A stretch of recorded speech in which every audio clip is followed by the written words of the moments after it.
যদি কালিমার দাওয়াত দিলে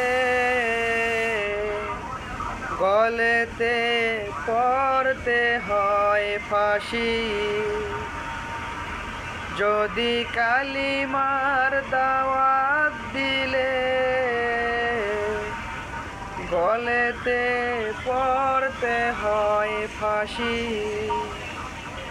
আমি সেই কালেমার সেই ফাঁসির রশিটাকে বড় ভালোবাসি।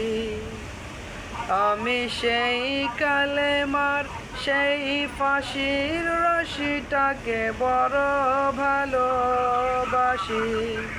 যদি কালিমার দাওয়াত দিলে গলেতে পড়তে হয় ফাঁসি।